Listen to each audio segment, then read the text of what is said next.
nephews, lock in. A lot of men spend their lives looking for answers that they already have. Not because they're stupid, not because they're weak, because the truth is uncomfortable. The truth asks something from you. The truth, well, it demands a decision. A lot of people would rather stay confused than do what they already know needs to be done. And that's why one of the most important skills a man can develop is emotional control. Not controlling other people, not controlling women, not controlling outcomes. I'm talking about controlling himself. Because when your emotions are driving the car, you'll talk yourself out of reality every single time. You'll ignore red flags. You'll make excuses. You'll stay too long. You'll convince yourself tomorrow will be different when today already showed you everything you already need to know. The Conqueror's Code teaches you something different. A man becomes powerful when he learns to see reality clearly and respond to it correctly. Not react. I'm talking respond. And that's where growth lives. That's where peace lives. And that's where manhood starts. Now, tonight, we're going to talk about some uncomfortable truths, some hard lessons, and some real game that can help make you a stronger man than you were yesterday. Now, if our phone lines are open, drop your questions in the chat. Email Uncle Johnny if you want to get on next week's show. Send us smoke signals. Send me a kite if you need to. And if you're really down bad, put SOS in the comments and we'll come find you.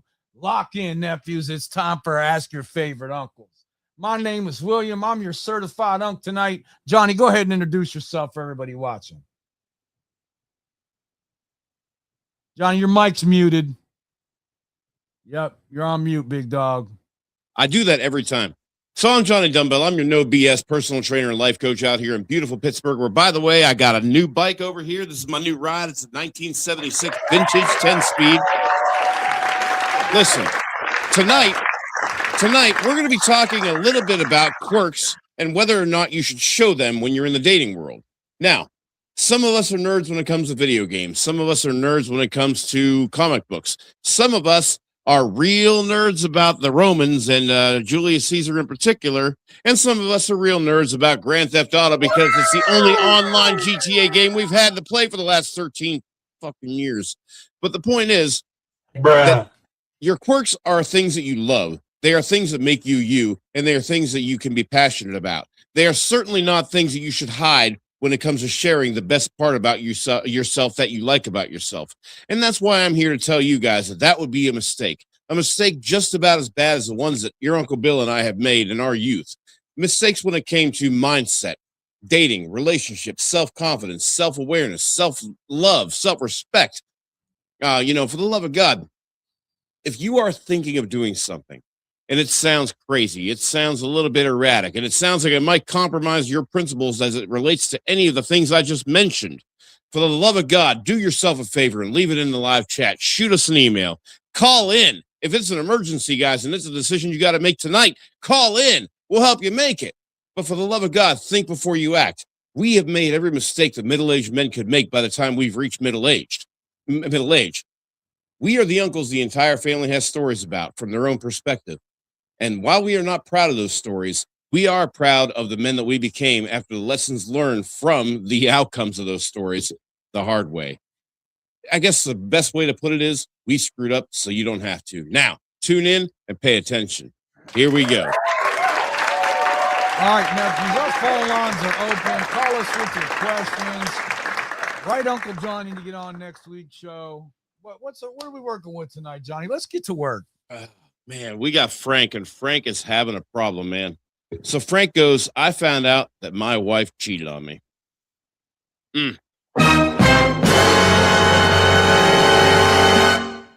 He says, I don't know how to start this, but I guess I'm just going to give context. My wife, I met her my senior year of high school. I've been married to her for 1 year and dated her for 2.5. My best friend, whom I've also known since first grade, and whom I thought I could trust, After high school, I bought her a camper trailer so she could move out of her parents' house. Everybody make a mental note of that. Because I was working in, yeah, I can't remember what city he said he's from, but he's about 3 hours from Houston, and he couldn't make the 3 hour drive every single day.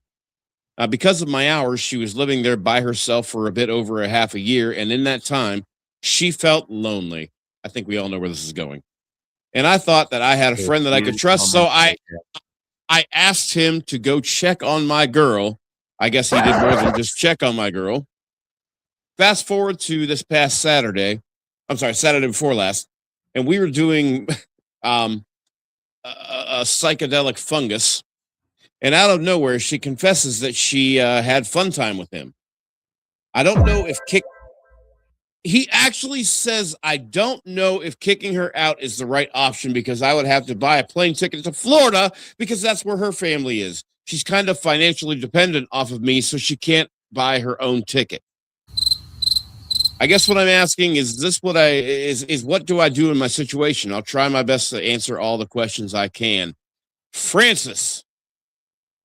Franklin, whatever your full name is, you need me to say your full name and explain to you that you owe this woman who has depended on you financially for the last however long and still decided she was going to let somebody else in between them loins. You owe her nothing. You owe her nothing. For all you care, she could walk back. Uncle Bill, maybe I'm overreacting, Uncle Bill. Maybe I'm wrong. Johnny, you did say wife, correct? I heard that right? I did. I sure did. I do. Death do us part. Like I got that part right. Okay, nephew, before we talk about your wife, before we talk about your best friend, Yikes. before we talk about that divorce, I need you to understand something. Your life changed in one conversation. And when life changes in one conversation, a lot of men make the mistake of trying to fix everything in one day.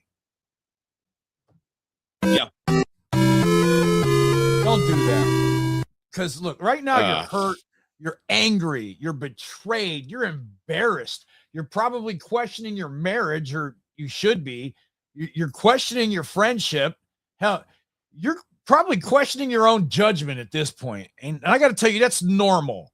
Yeah. What isn't normal is making permanent decisions where you're emotionally compromised. See, a lot of men, they think strength means reacting immediately. No, strength means slowing down when everyone else is speeding up. We got a comment from Major Blaze here. Pain creates urgency. 1 second here. What's Mr. Blaze say? I want to keep the chat involved. I don't have my glasses. All right, he says, I doubt she slept with his friend, probably trying to get a reaction out of him to see if he cares. I don't know, man. I think if you're going to come and bring something, I mean, get a reaction out of him. Maybe she flirts with somebody or talks about somebody else flirting with her. I don't think you go and bang some other dude, or at least I don't even think you go and lie about banging some other dude if all you want is attention, though. I mean, that seems a little overboard to me. And the fact of the matter is even if it is overboard, even if she is exaggerating, I would say that's even more reason to walk away, because now this chick is actually using mind games and mental torture to try to get the upper hand, or I don't even care what her reasoning is. If she's going to go ahead and say she did something like that, if she didn't, I mean, either way, this is somebody who's using a manipulative tactic. And I mean, you know, you might be right, but even if you are, I got to tell you, he's in the wrong situation. Well, look, right now he has his pain screaming at him, and I'll tell you, nephew, pain wants revenge. Pain, it wants answers. Pain wants somebody to pay for what happened. He's not going that far. But here's the thing, Uncle Bill. He's not going that far. He's still contemplating whether or not he should keep her around. He's actually not sure whether or not to get rid of this woman. There shouldn't be a question in your mind. This person not only violated the sanctity of what you guys had together, she lacked the respect for you to even give that a thought before it went in.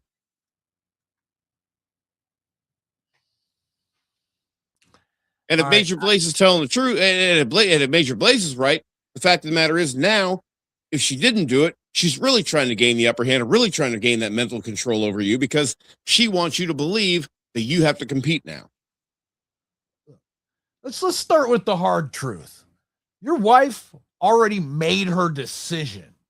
Your best friend also already made his decision. The only decision left is yours. Because right now you're focused on what they did. The real question is, what are you gonna do? And before anybody in the chat starts yelling divorce her, let me ask the nephew something. How many of you have ever made a major decision while you're angry? How many of you ever sent a text that you later regret? Regret? Or I'll even do you one better, nephews. How many of you quit a job that later you wish you didn't? You wish you had kept it? Bruh. Yeah, I mean, I got to tell you, this whole story really, when he asked his friend to look out for, this really sounds like how a lot of adult films begin. I mean, like, if you think about it, if you go on to P-Hub right now, I guarantee if you type that very sentence in, you're going to see a whole slew of videos come up. I've heard. All right, nephew. Yeah. All right, I want you to understand. I understand how you feel. That's full stop. You're angry, you're upset, but feelings change. And that's why emotional control matters. Because emotions, they're temporary, but the consequences of your decisions, they're not. Let's talk about trust for a minute, Johnny, shall we? Because everyone thinks that this is a cheating story. I don't. I think that this is a trust story. And your wife broke your trust. Your friend broke your trust. But here's the lesson for every nephew watching. Trust is not something you give once. Trust is something people continually earn through their behavior. And when that behavior changes, your assessment should change too. And listen, if that weren't true, nephews, that's wisdom. If that weren't true, your credit rating wouldn't mean shit. Hey, Donnie, let me ask you something. How many times have you seen people ignore evidence because they didn't like what it meant for them? Dude, I've seen people run right back to that person knowing full well what they were doing and why and how. It's insane. I just don't understand. Some of these people are just too happy to be there, you know? I don't understand how people argue with reality when reality has already spoken. And look, Johnny, from a gym perspective, how many people quit because they let one emotional moment determine long-term decisions? Yeah, I mean, that's actually a really common thing now. I have noticed that people with a trainer are less likely to do that. But the problem is most of the people in the gym haven't sought that kind of confidence and that kind of support from anybody, and probably aren't getting it at home either. And yeah, they're the ones that are most likely to be gone. If they're New Year's resolutioners, they're the ones most likely to be gone by Valentine's Day. And look, if you're one of those folks, get a hold of me, Johnny Dumbbell Fitness on YouTube. Shoot me an email, whatever happens to be, because, you know, the whole motivation thing, that's generally what we do here. I've got the science down to a science, but I've got the art of motivation down to a science as well. Let me know. Johnny, I think that's what we're really talking about tonight. I think this is where what he needs help with is decision making. Yeah. Because it's not when life is easy. It's not. I don't even really think he has a problem with decision making. You know what I think he has a problem with?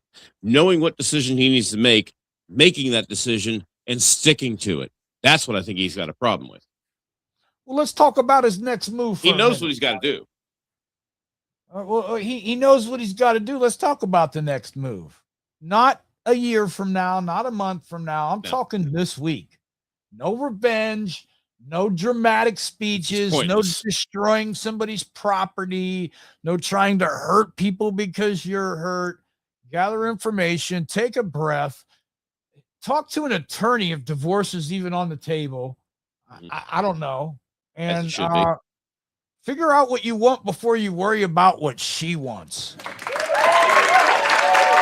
Whatever path you choose, please choose it because it aligns with your values, not because it satisfies your anger. Here's some real game for you, nephews. One of the most dangerous moments in a man's life is immediately after betrayal, because pain convinces you that action and progress are the same thing. They aren't. Sometimes the strongest move is slowing down long enough to think clearly. Because once you make a decision, you have to live with it long after that emotion that created it is gone. And that's the lesson, not just for Frank, but for every man watching. Life doesn't test your character when things are going well. Life tests your character when you have every reason to lose control. And that's where manhood begins. And young men, let me just ask you a question. When you've made decisions in your life based on logic and reasoning, and then you've made decisions in your life based on your feelings or your emotions, I really want you to think back on those decisions if you can remember. And I really want you to compare how are the results of the times you made a logical decision and how are the results of a time you made an emotional decision.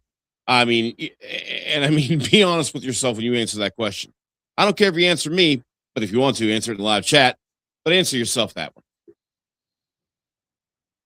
Frank, I got to tell you, our phone lines are open. Put your questions in the chat. We're going to be on for about at least another half hour. Yeah, Frank, I think your situation is cooked, man.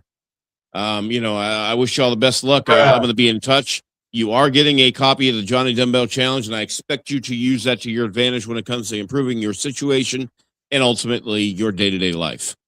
At this point, we appreciate that. Chance to answer this question. Nephews, when you guys write in and you give us a chance to answer your questions, you're actually helping out other people, because we guarantee there are other people that watch our content, that come across our content, that find it, and they're struggling with the same exact things you are. And your comments and your questions and your concerns that you leave in the live chat could be just as helpful to them as anything we could say. You never know. Or your support when they're going through some rough times as well. Yep, absolutely. And if you're in the Pittsburgh area, hey, buy your uncle a protein shake sometime. Anyway. What we got next, Tony? We got question 2 from Nick. Let's see. He says, what do I even make of her texting habits? Oh, boy. Here's this. Okay. So before I even saw his age, I knew he was like 20, 21. And I was right. Because there's this girl that I've gone on 4 dates with in the last month. Ooh, that's like once every 8 days, right? Every one of them lasted 3. As long as it's around his schedule and he's dictating that terms, shout out to him. She's been out with him 4 times. Well, Uncle Bill, I got to tell you, your congratulations might be a little premature on that one, because this is every one of them lasted 3 to 5 hours. We made out heavily at the end of date 3. She initiated. Woo! At the end of date 4, we parted ways. At the end of date 4, we parted with just a hug. So we went from making out on date 3 to like a sisterly hug on date 4 is what it sounds like. And here's what I want to point out. The next thing he says, it was a movie date, and we talked for about 10 minutes in the parking lot afterward, where we made future plans to hang out again. The thing that bothers me the most is that she never really texts in between dates. Even if I try to check in and ask random stuff, she only ever responds to texts if it involves planning something for a future meetup. I really like her, but also feel like I'm getting mixed signals. Are some people genuinely like this? How hard would it be to spend a minute of her day responding to something if she genuinely liked me back? That is the question you should have asked at the very, very beginning of this email. Uncle Bill, what do you think? Honestly, this isn't a texting problem. This is an emotional control problem. And before the chat grabs their pitchforks and starts screaming, she's not interested, let's actually look at the evidence here. I mean, she's not. The biggest mistakes that men make in dating is they stop looking at what's happening and they start focusing on what they're afraid of happening. All right, so let's review the facts. All right, you've been on 4 dates, not one, not two, but 4. And each date lasted several hours. You made out with her, she initiated it, she's making future plans, she's showing up, and yet you're losing sleep over text messages. Dude, first of all, What's the three to problem? 5 hours, 3 to 5 hours should have involved fun time and maybe even a post cardio snack. Okay, you're measuring attraction with the wrong ruler. Give me a second here. Major Blaze says, if you get mixed signals, take no action. I mean, yeah. The thing of it is, if she's hot and cold, that's called lukewarm. I don't like lukewarm anything. A lot of men think attraction is measured through communication. No, attraction is measured through investment. Who's making time? Who's showing up? Who's participating? Who's continuing to move things forward? Because here's some real game for you.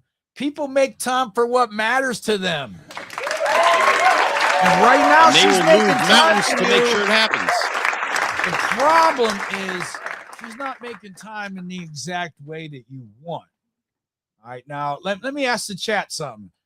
How many people here know somebody who never answers text? Drop a 1 in the chat if you do, because we've all met them. They'll leave you on red for 3 days. All right, they'll spend 6 straight hours hanging out with you. So some people communicate differently. Now, does that automatically mean she's interested? No. But it also doesn't automatically mean she's losing interest. And that's where emotional control comes into play.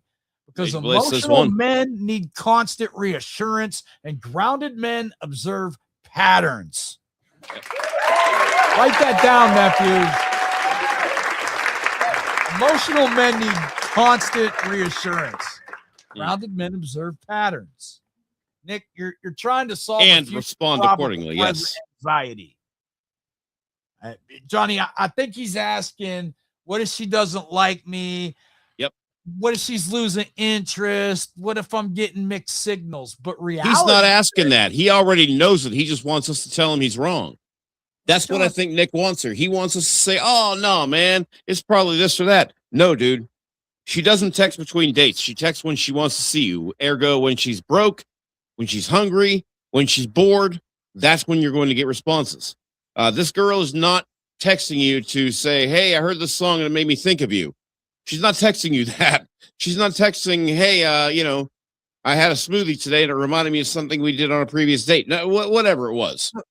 I mean, you're not getting those texts. You're getting those, yeah, sure, I'll go out with you and go to dinner, at 7 on Friday. Had me home by 9 for the guy I actually like. But she keeps making plans with him, so I don't know why he's ignoring that evidence. It's because certainty He's not feels ignoring better it. than uncertainty. I got to tell you, I don't think he's ignoring it. I don't think he's ignoring it. I think he sees what's happening, and he wants us to tell him that that's not what's happening. I think he wants to be wrong.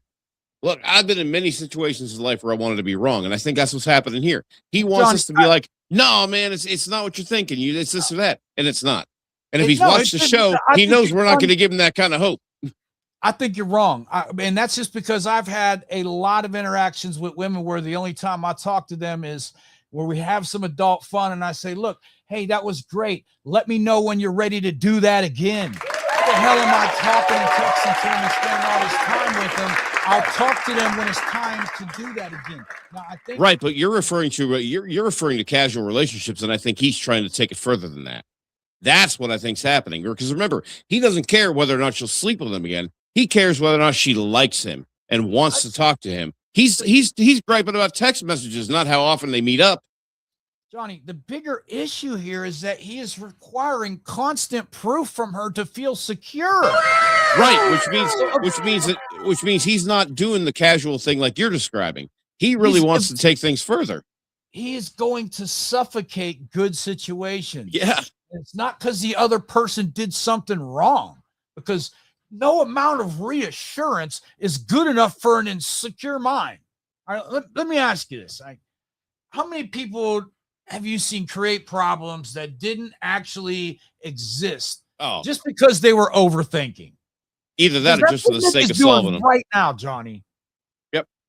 He's trying to solve a mystery that may or may not even be a mystery. And He may even be overblowing her attraction to him. And I'm not saying that you're wrong. I'm not saying you're right. I'm saying that, well, let me ask you this. From your experiences, how many people sabotage progress just because they need immediate results instead of trusting the process?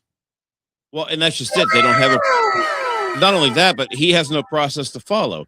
He wants this girl to be head over heels and texting him random shit every day when they've been out 4 times and known each other less than 30 days. Well, okay, so that's the real lesson here then. Patience. A lot of men want relationship certainty after 4 dates. Like you said, Johnny, 4 dates. Some people don't even know what they want for dinner.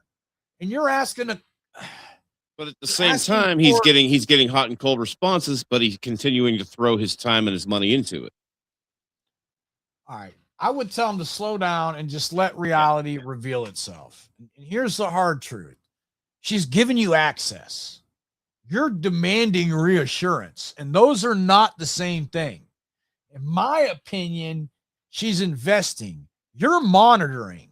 She's participating, sir. You're analyzing, and these are very different activities. So what's the next move? Simple. Stop tracking text messages like they're stock prices. Continue to date her. Continue observing. Continue allowing her actions to speak for themselves. Shout out to Johnny Dumbbell. Bottom line, her actions. Exactly. And over the next or month, inaction, you'll get your answer. Not because you forced it, because reality always reveals itself. And that's the lesson, not just for Nick, but for every nephew watching. A lot of men don't lose women because women lose interest. They lose women because their need for certainty becomes more attractive than their confidence. And confidence isn't knowing the answer. Confidence is being okay while the answer reveals itself. We got another comment from Major Blaze. I think we want to touch on this one. Yeah, let's see. I blew up my most recent process with a woman, knew her for 2 years. She was hot and cold. I had enough of it. Yeah, but see, and that's what I'm saying. Now, see, Major Blaze saw the writing on the wall and said, look, hot and cold doesn't mean hot. Hot and cold barely means warm. And look, like I said, I don't like my coffee lukewarm and I don't like my beer lukewarm. Doesn't matter which they, I mean, if it's meant to be hot, if it's meant to be cold, let it be either one. But yeah, when it's warm, it's cold. Hold on a second, Johnny.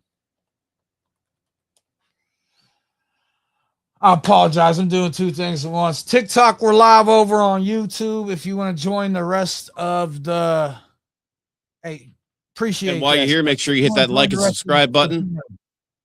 By the way, if you guys are enjoying the podcast tonight, if you're entertained, laugh, cry, think it's great, think it's wrong, think it's stupid, hey, give us a comment, leave us a like, subscribe. I'm telling you, we got all kinds of entertaining content heading your way soon.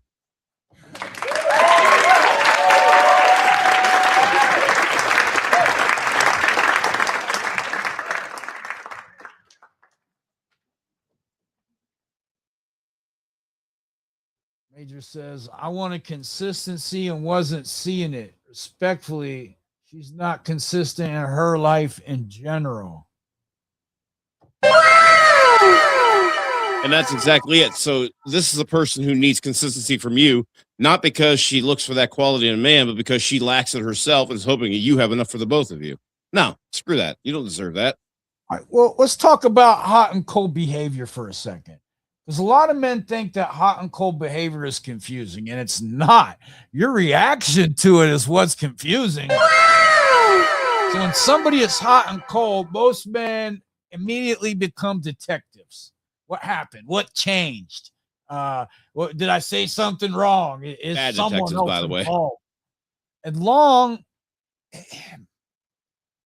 before you know it, Johnny, they're spending more time analyzing what's going on than observing.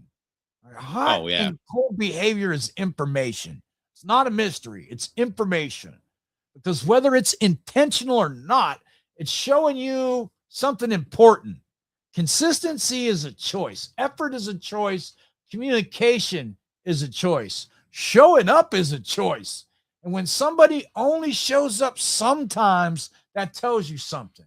And now here's where men get themselves in trouble. They start focusing on the reason. Wrong question. The reason doesn't matter nearly as much as the pattern. All right, let me give you an example here. More importantly, your response. If I told you a stove burns your hand every Tuesday, would you spend the next 6 months researching why the stove is hot? Bruh. Or would you simply just stop touching it? Maybe just go sushi on Tuesdays. Yeah, most men, they become relationship scientists. All right, your job isn't to explain every behavior. Your job is to decide what behavior you're willing to accept. And that's self-respect. And shout out to Major Blaze for having some self-respect. And that's a lot. And really, that's the part that nobody wants to hear, Johnny. Hot and cold behavior is only powerful if you're emotionally dependent on the outcome. If your happiness depends on whether somebody else texts you back, calls you, validates you, chooses you, then every change in their behavior feels like an emergency. But if you're grounded, if you're focused on your purpose, if your life is moving forward regardless, then hot, cold behavior becomes what it actually is: data, not drama. And that's why emotional control matters, because emotionally reactive men, they chase hot, cold behavior. Grounded men, dude, we evaluate it. That's the red flag we chase the most, dude. One becomes and it's easy. It's easy to chase that because it's not overtly abusive. It's not overtly toxic. And it's not even intentionally toxic. It's just something that your competitive instinct got activated. And so now you're in this competition with some phantom that even she's probably not even aware of because you made it up in your head. We talked about this last week when I talked about manufacturing attraction. You know, just because you have this vision of who you think she is and how you think she's going to respond and how she should. And then when reality hits you, it hits you hard. And then we hear you write into us, calling us, asking why this always happens to you. My nephew, rather. You wrote a storyline and followed it, and she wasn't there at the end. All right, nephew. Now, the only part you've said so far that I got a little problem with is this part. Threw me out of her home. As a man, you should always have your own crib so you don't have to worry about stuff like that. Yeah. Well, I hope you took it as a lesson learned. And let me see what else you got here. It says, fact is, she'd been burned by guys prior to me, and I was done trying to earn her trust. I shouldn't have to still get tests like we just met. Major, I want to tell you right now, you do not owe her reparations for guys that you've never even met before in their actions. I mean, first of all, if she even is the victim she claims to be, you do not owe her reparations for her poor decisions in the past. None.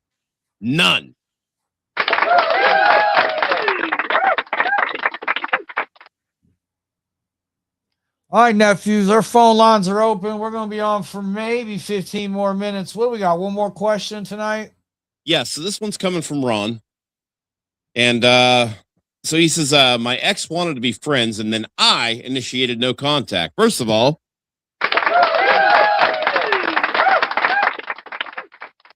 but let's face it, he's not emailing me because things are going good.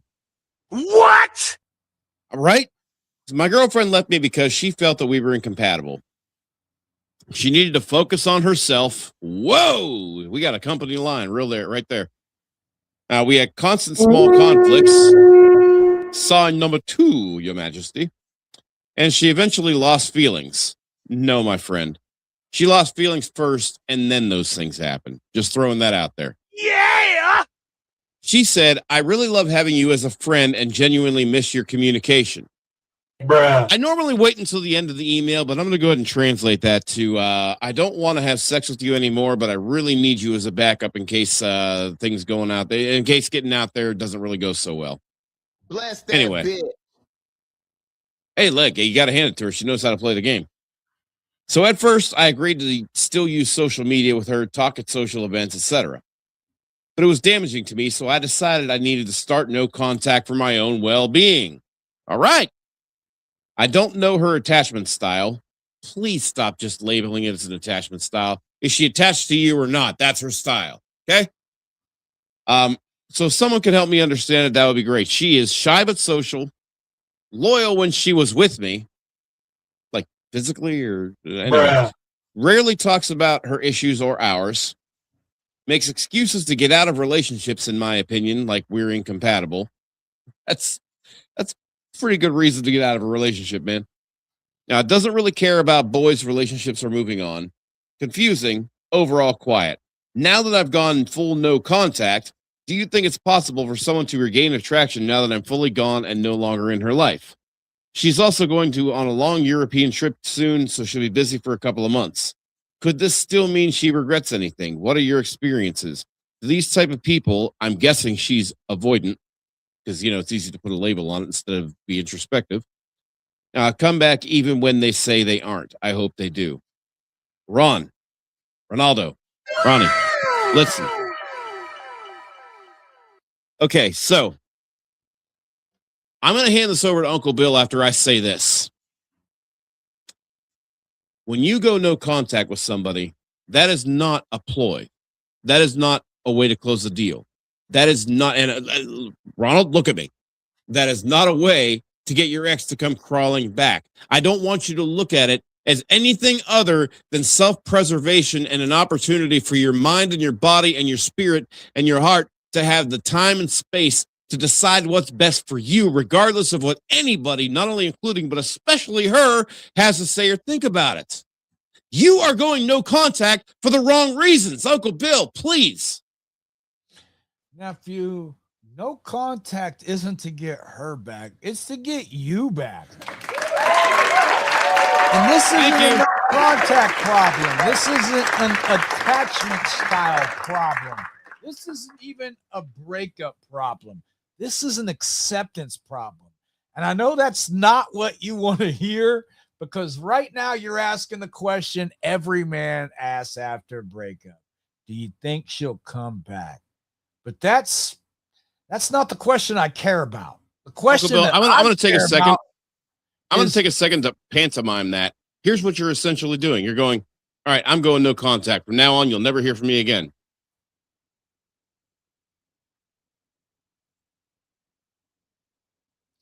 That's not the question I care about. The question I care about is, why does the answer matter so much? Let's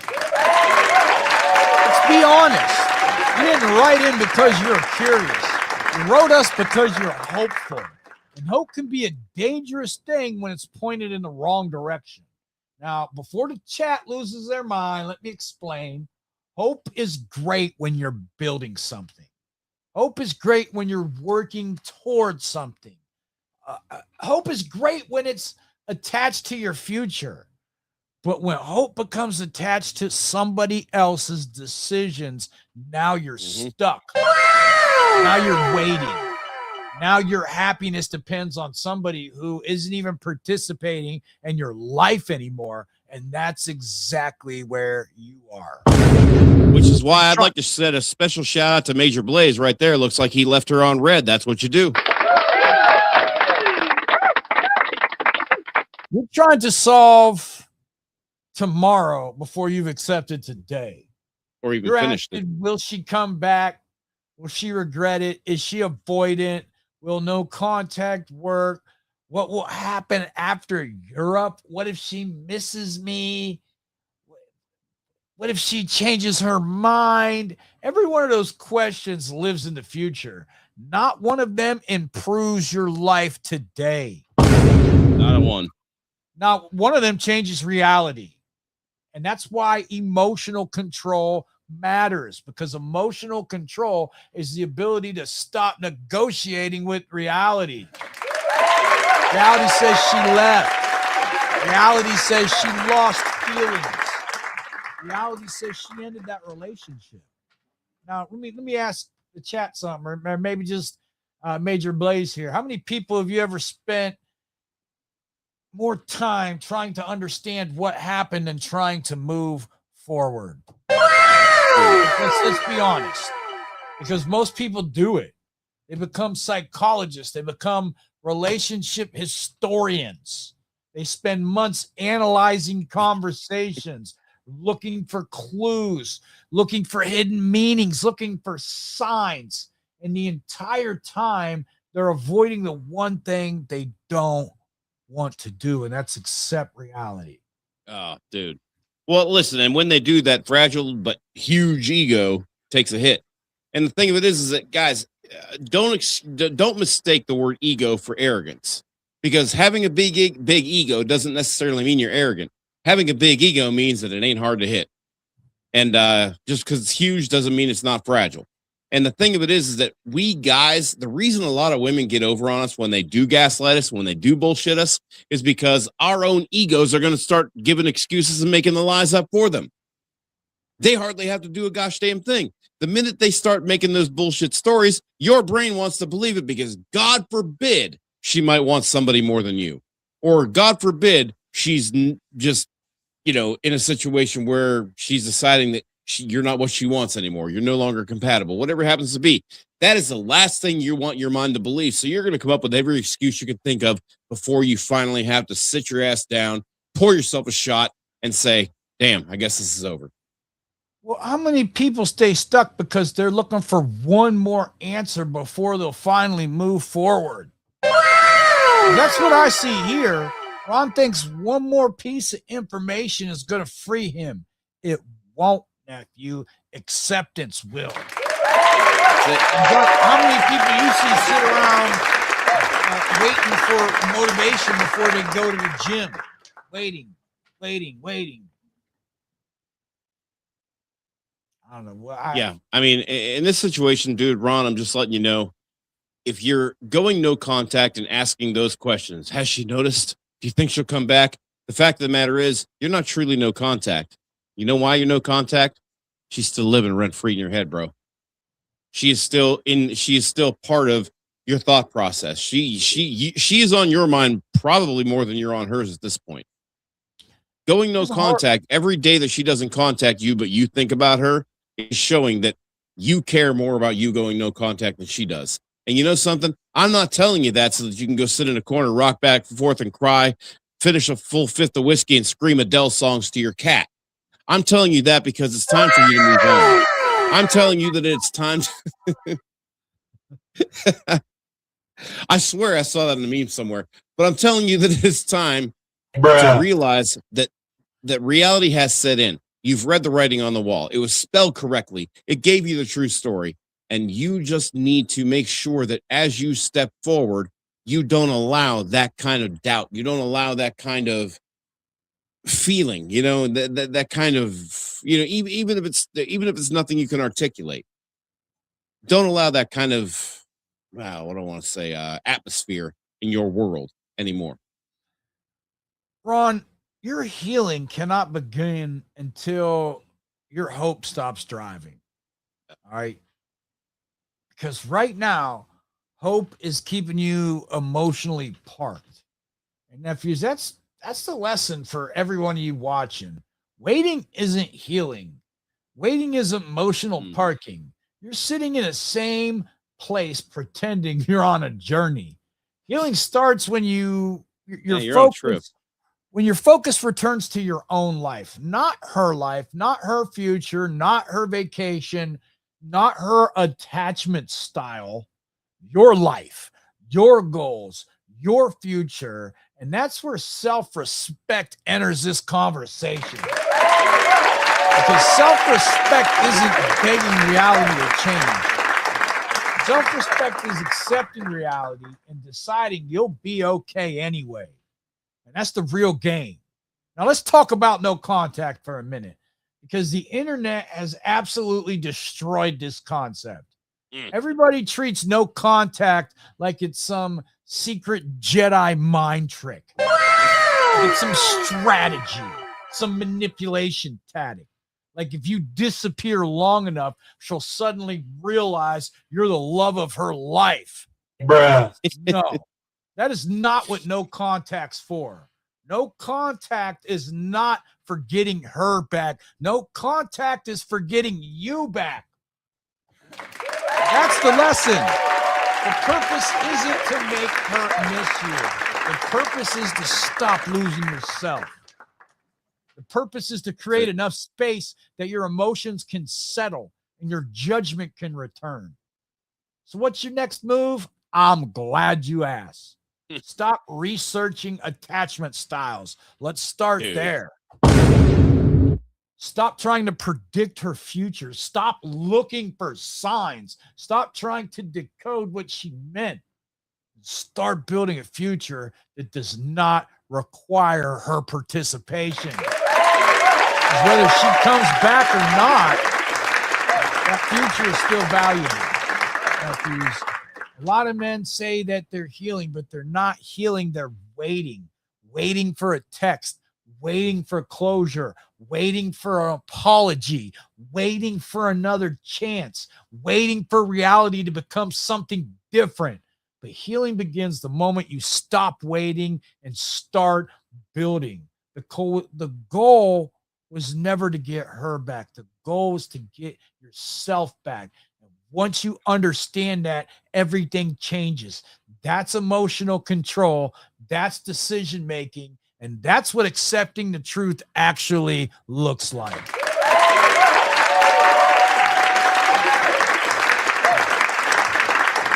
Major Blaze says he's glad it's over. Activate we're glad for you, man. New opportunities and working to meet new women. Shout out to you, Mr. Blaze. Major Blaze. All right, chat. You guys got anything else? We're gonna wrap this up. If you guys aren't gonna call in, if there's no other questions tonight. But as all of you young men should be wrapping it up if you are not ready to be fathers. So use that head too. But before we get out of here tonight, I want to leave the nephews with one final thought. A lot of men spend years trying to change reality, trying to negotiate with it, trying to explain it away, trying to convince themselves that what they know isn't actually true. But reality doesn't care how you feel about it. Reality just is. And one of the most powerful moments in a man's life is the moment he stops arguing with what is and starts building from where he stands. Because manhood isn't about getting the outcome you wanted. It's about responding correctly to the outcome you got. Anybody can stay disciplined when life's easy. Anybody can make good decisions when the answers are obvious. Anybody can have confidence when everything is going their way. The test comes when it isn't. The test comes when you're disappointed. That test comes when you're betrayed. The test comes when life hands you a reality that you never asked for. And that's where the conqueror's code lives. Discipline, decision-making, accountability, self-respect, and emotional control. Not because those things make life easier, because those things make you stronger. Your future is built by the standards you keep when nobody's watching. Not the speeches, not the motivation, not the intentions, the standards. Because feelings change, circumstances change, even people change. But a man with standards always knows where he stands. So if life has been testing you lately, good. Pressure reveals weakness. Pressure reveals strengths. It reveals character. Use it. Learn from it. Grow from it. Become stronger because of it. And most importantly, don't do it alone. Thank you for everybody who joined us tonight. Thank you for Johnny. Thank you to Major Blaze, everyone else in the chat, everybody who wrote into Johnny, everybody who shared a piece of their story. This community exists for one reason, to help men become better. So tonight helped you. Hit that like button, share the stream, subscribe, send in your questions for next week. Tell a nephew who needs to hear these lessons. And if you're struggling, if life has you backed into a corner, if you feel like you're carrying the weight of the world by yourself, put SOS in the comments, nephew. We'll come find you. Until next time, keep your standards high, keep your emotions under control, keep building, keep growing, and do everything in your power to become the greatest man your bloodline has ever seen. And we'll see you next week. Until then, go forth and conquer. John, you got anything to say before we wrap this up? Tonight we heard from 3 different warriors fighting 3 different battles. We heard from Frank, whose world is falling apart, and God love him, he's trying to put it back together all by himself. And to him, I would say, soldiers, sometimes it's okay to admit defeat. It's okay to retreat, regroup, and advance with your regiment when you're ready to go again. But that time is not now. That time is, this is a time for recovery. This is a time for self-discovery. And this is a time for, self-love and self-respect. This is a time for you to take an emotional, mental, and spiritual shower, so to speak.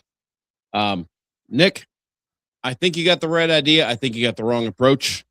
I think that people are not genuinely like that. I think that the most important thing you need to remember is that you are going to have a lot of failures that look like they might have been successes.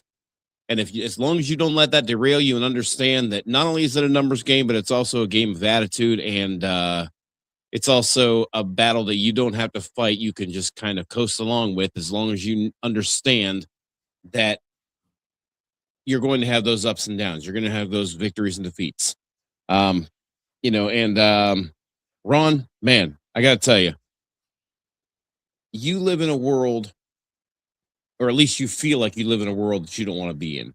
You don't want to be friend zoned. You don't want to go no contact. And when you do go no contact, you're hoping that it's going to produce a better result with that particular person. Ploys are never going to get you anywhere.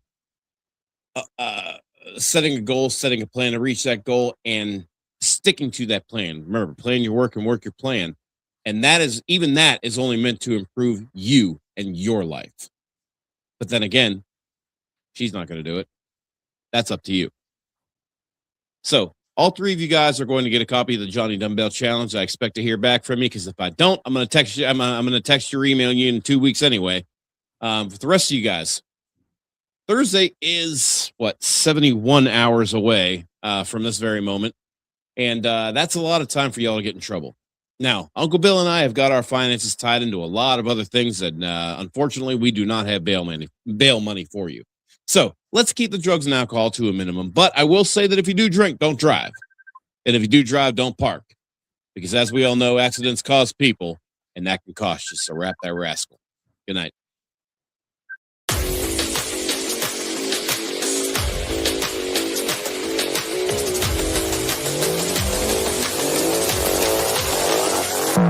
Yeah.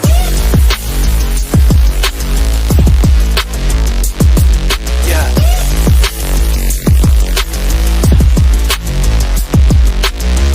Yeah.